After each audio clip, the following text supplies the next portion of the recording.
मिरु एबसुजों बानजायजानाय 13 बोसोर बैसोसिमनि जोबथा जोलुर गेलेनाय बादायलायनाया 19 अक्ट'आव खुंफुंजागोन। बड'फा गोजोरथियारि सोलायनाय मावथांखिनि आवथायाव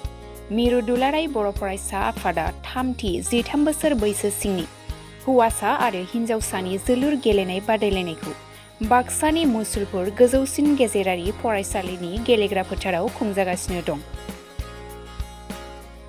उन्दै लाइमोनफोरखौ गेलेनायजों गावारि जिउ राहा दानायजों लोगोसे हारिखौ बुहुमाव सिनायथि होनाय फेग्रा मुवा बाहायनायनिफ्राय लाइमोनफोरखौ जानगाराव दोननाय,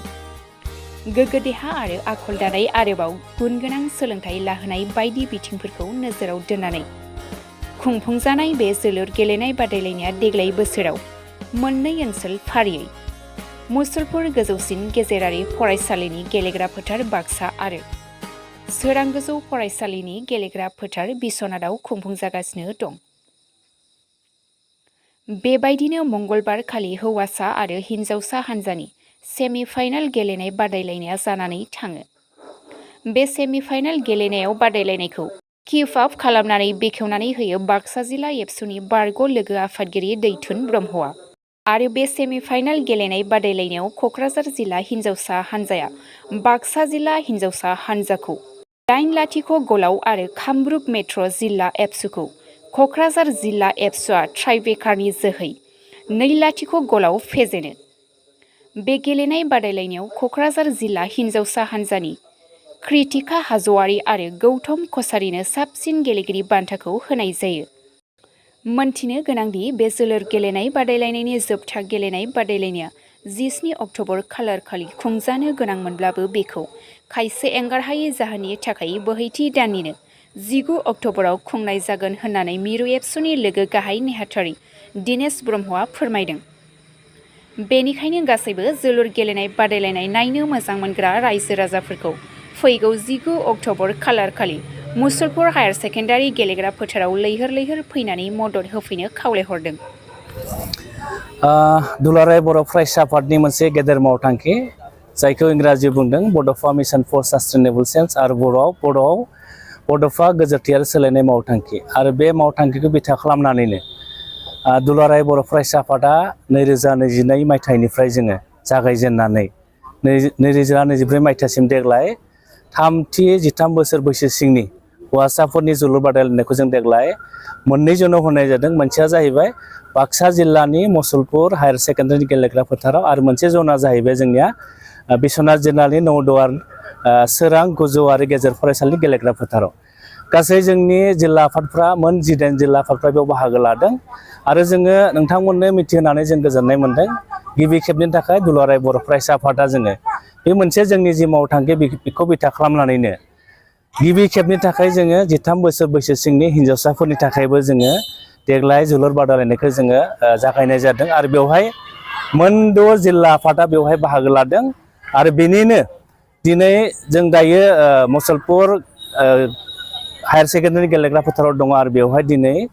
सेमि फाइनेला क'क्राझार जिल्ला आरो गुवाहाटी मेट्र' जिल्लानि गेजेराव जाबाय थादों आरो जोङो दाबो एसे आगोलाव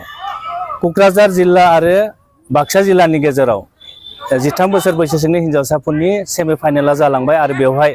क'क्राझार जिल्लाया देरहानानै बिथांमोना फैगौ 19 अक्ट'बराव बे एखे मुसलपुर गोजौ फरायसालिनि गेलेग्रा फोथारावनो जोंनि जोबथा बादायलायनाय जागोन। बेवहाय बिथांमोना जोबथा बादायलायनायाव गेलेनो थाखाय खाबु मोनदों आरो जों सानो बेबायदि बादायलायनायनि गेजेरजों जोंनि गामि गफायाव जिखिनि जोंनि उन्दै खुदियाफोर दङ जायफोरा गेलेनायखौ बिथांमोना मोजां मोनो आरो बे बिथांमोननि जि टेलेन्ट दङ इनार टेलेन्ट दङ बे टेलेन्टखौ जोङो दुलाराय बर' फरायसा आफादा मोनसे प्लेटफर्म होनानै बिथांमोननि टेलेन्टखौ जोङो मोनसे बाहेरायाव लाबोनानै मोनसे प्लेटफर्म होनानै बिथांमोनखौ नेशनेल लेभेलाव इन्टारनेशनेल लेभेलाव जों रिप्रेजेन्ट खालामनायनि जों मोनसे थांखिखौ लानाय जादों आरो बड'फा उपेन्द्र ब्रह्मआबो मोनसे सिमां नुदोंमोन बर' हारिखौ बुहुमाव मोनसे गेरेमसा माहारि दानायनि आरो बिथांनि आद्रा सिमांखौ जों मोगथां महर होनो थाखायनो दुलाराय बर' फरायसा आफादा बिथांनि मुङाव मोनसे मिशन लानानै जोङो 2022 मायथाइनिफ्राय जोङो होबोबाय थानाय जादों। आसा थियो जोङो फैबाय थानाय समफोराव जोंनि उन्दै जायफोर गेलेग्रा उन्दै सेंग्राफोर दङ सिख्लाफोर दं बिथांमोना दुलाराय बर' फरायसा आफादा जि मोनसे मावथांखि लादों बे मावथांखिनि गेजेरजोंनो बिथांमोना गेलेनायनि गेजेरजोंनो गावनि आथिङाव गसंनायनि गेजेरजों बर' हारिखौबो नेशनेल इन्टारनेशनेल लेभेलाव सिनायथि होगोन जिखौ दुलाराय बर' फरायसा आफादा मिजिंथियो आरो जों सानो गेलेनायनि गेजेरजोंनो आथिखालाव जि माने गाज्रि आबहावा जायफोर उन्दै बैसोआव हाबा जानाय ड्राग्स लानाय जुवा गेलेनाय बेफोरबायदि गाज्रि थासारिखौ जोङो फोजोबनो हागोन होननानै दुलाराय बर' फरायसा आफादा सानो आरो जों सानो बे गेलेनायनि गेजेरजोंनो गुबुन गुबुन माहारिनि गेजेराव मोनसे गोजोन खौसेथिया फैगोन दुलाराय बर' फरायसा आफादा बे गासिबो बिथिंखौ जोङो सरजाबनानै 13 बोसोर बैसोसिमनि जि हौवासा हिन्जावसाफोरनि जोलुर बादायलायनायखौ जों लानाय जादों आरो आं सानो गासै रायजो राजाया जुदि दुलाराय बर' फरायसा आफादनि गिदिर मावथांखिखौ जाफुंनायाव मदद होयोब्ला जों सानो फैबाय थानाय समफोराव जि थांखि आरो नोजोरखौ लानाय दुलाराय बर' फरायसा आफादा बे हाबाफारिखौ लादों जोङो जाफुंसारगोन होननानै जोंहा मोनसे फोथायनाय दङ। फरायनाया जोंहा 17 अक्ट'बराव जानो गोनांमोन नाथाय माखासे एंगारहायै जाहोननि थाखाय जों बेखौ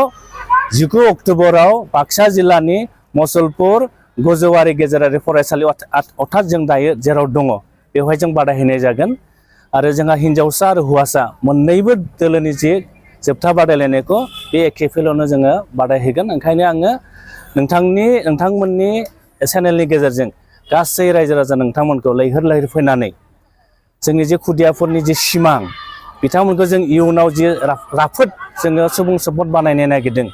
बेवहाय नोंथांमोनखौ लैहोर लैहोर फैनानै हेफाजाब होनो थाखाय गुरैयै खावलायहरबाय।